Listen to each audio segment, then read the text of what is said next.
ang dami pong nagiging basher, mga kababayan, ha? Nung inilabas na 12 ng administrasyon. Si Senator, si dating Senador Tito Soto, mga kababayan, nagsalita na po. Ano daw ba sabi niya? At radyo sa Israel. Eto. Ayan. Pero mga boss, bago tayo magtuloy dito sa topic na ito, bago natin tuluyan yung topic na yan, dun sa 12 na inilabas, ng administrasyon, hindi ko po iboboto lahat yun. Hindi po ako agree sa lahat ng nandoon po, mga kababayan. Bago pa lang po maglabas yun, sinasabi ko na po, hindi ko nagagawin yung ginawa ko dati. Na lahat ng unit team, dahil nga tiwala ako sa Pangulong Bongbong Marcos, napipili ng magagaling at magpapatakbo, isa sa magpapatakbo ng ating bayan, at ang hangarin ay para sa ikabubuti ng bayan. Sabi ko, sige, straight unit team. Yun yung ginawa ko. May isang tinanggal lang ako. Pinalit ko si Binoy. Yung pala, chitcha lang ang gagawin doon sa Senado. Di ba? So, kumbaga, ano pa din yan? Nasa unit team pa din, nasa campaign pa din ng unit team. Hindi ko na po gagawin yung mga kababayan. Meron ako mga mangilan-ngilan na napipisil po dyan. At meron din po akong mangilan-ngilan na napipisil po doon sa ibang mga kulay, mga kababayan. Talagang pipiliin ko ng maayos, mga bossing. Okay? So, eto na nga po ang sabi ni Senator Tito Soto, mga kababayan. Sabi ni Ace Venezuela, mukbang Robin Padilla. Yan pa lang po kasi mga nakikita nating ginagawa ni Binoy. Di ho ba? Sabi, Abalos for Senator. Alam na. Di ba? Kasama yan. Kasama yan, mga kababayan. Pinipensa ni dating Senate President Tito Soto ang senatorial lineup ng Administrasyong Marcos Jr. para sa 2025 midterm elections laban sa mga kritisismo. Ayan, kasi sinasabi, di ba? Iba dyan, mga wala nang ginawa. Iba dyan, parehong mukha lang din yan. Tapos sabi ng mga DDS, bagong Pilipinas, lumang mga mukha daw po, mga kababayan. Babalita at nagseserbisyo mula sa Quezon City, si Pamela Vasquez. Pam!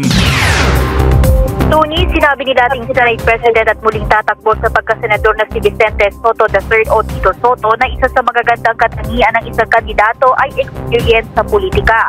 Mahalaga rin ani. Tama din po yung experience sa politika, mga kababayan. At importante, yung sasabihin ni Senator Tito Soto, yung track record.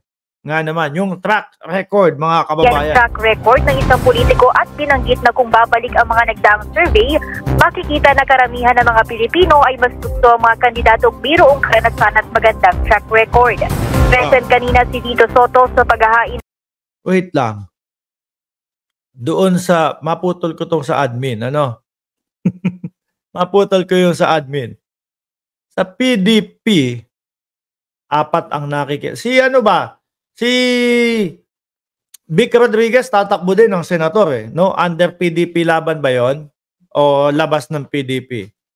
Nako, mukhang hindi maganda ang track record nun Mukhang madaming naging issue doon bago umalis sa kampo ni PBBM, mga kababayan. Si Bato naman, halata naman natin yung pagiging bias doon sa mga pahiring-hiring niya. Si Bungo, panay palugaw lang. Tapos may isang malasakit. Si Philip Salvador, mga kababayan, naku, galit sa basher yan. Galit sa basher yan, si Philip Salvador. Pag ikaw nalaman niya, basher ka, sasabihin sa'yo, mategi ka na, mga basher. Ganyan yan. Dito naman, talagang hindi po pang lahat Hindi po talaga lahat. Pasensya na po, Pangulo, Hindi lahat May mangilan-ngilan dito. Sa totoo lang ho tayo.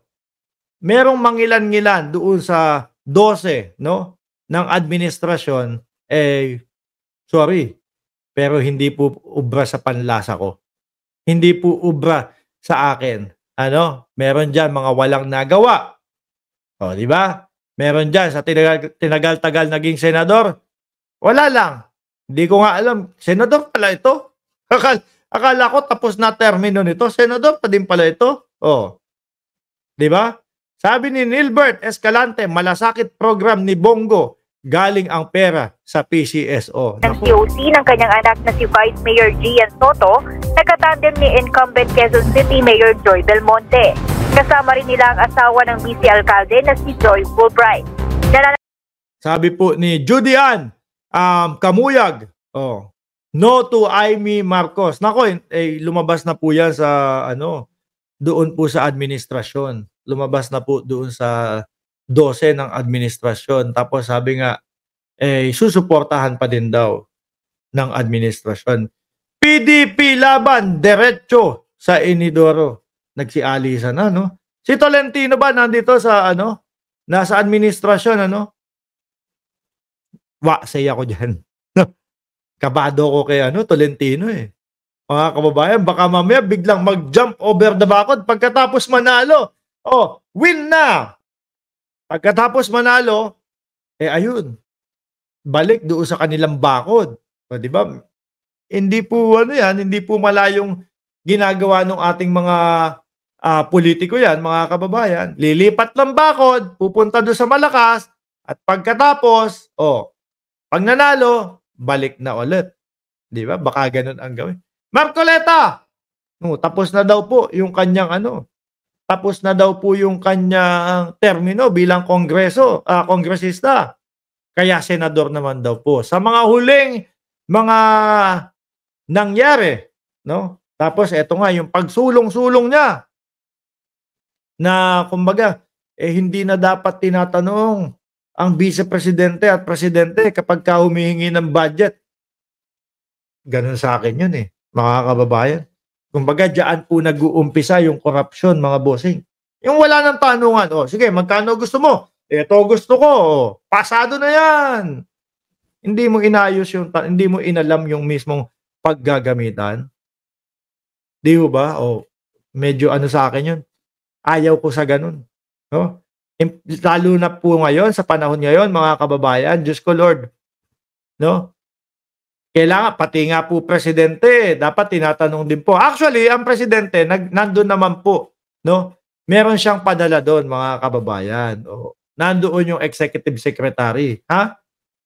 Nandoon yung executive secretary. Handang sumagot, handang sagutin lahat. Sa panahon ngayon, kailangan alamin lahat. Saan mo dinala yung dating budget? Saan mo ginastos yung dating budget? Okay pala Maganda pala yung pinatunguhan ng dating budget. Eto nga yung inihingi mo susunod na budget. Saan mo dadalhin? Maganda. Sige. 2 billion. Kaso hindi po pinili ng ating vice-presidente na ipaliwanag po yung kanyang budget. Tuloy na to. At hindi namang mahigpit ang Wag kayong ganyan kay Marcoleta. Marcolelat. Sabi pa naman ng mga DDS, Marcoleta, isa sa pinakamalakas na tatakbo sa Senado. Hinanap ko yung pangalan ni Marcoleta do sa 12. Hindi ko nakita, mga bossing. Hinanap ko Baste Duterte kung tumakbo man to dahil nasa PDP. Hindi ko din nakita, mga kababayan. Sabi ni Darwin R. Itong si Mark, dati suporta kay Duterte. Ngayon, tinitira naman si Duterte. Dati po talaga ako nakasuporta sa pamilya Duterte. Problema nga mga kababayan, hindi naman pwede akong magbulag-bulagan. No?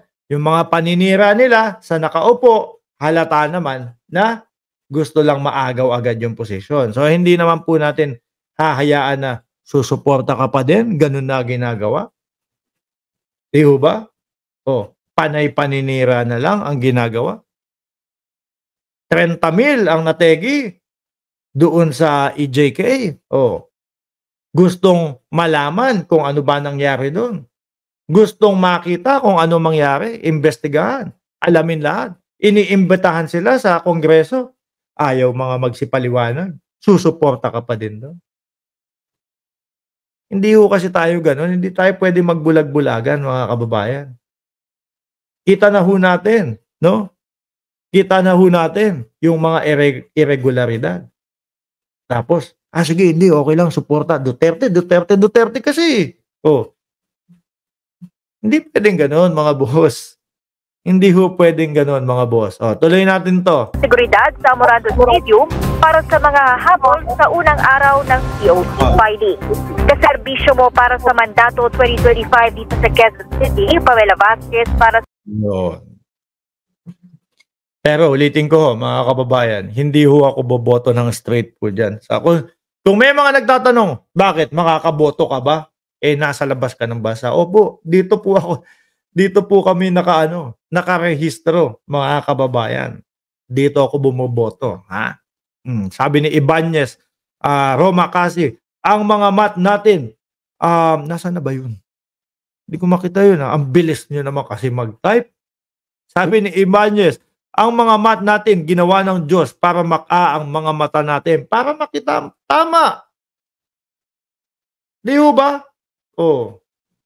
Tapos nakikita mo na, merong mga mali, meron silang hindi kayang ipagtanggol yung kanilang sarili. Suporta pa din. Hindi pwede ho ganun, mga bossing. Yung mga ganun, lalo na kapag ka-vlogger ka, tapos kitang-kita mo na yung mga mali, tapos suporta ka pa, tuloy-tuloy pa pagbablog mo. Kabayad. Baka may natatanggap. Mahirap pong yun. Mahirap pong, kumbaga, tawag dito, papunta, no? O pupuntahan ng pagbablog, mga bossing. Anyway,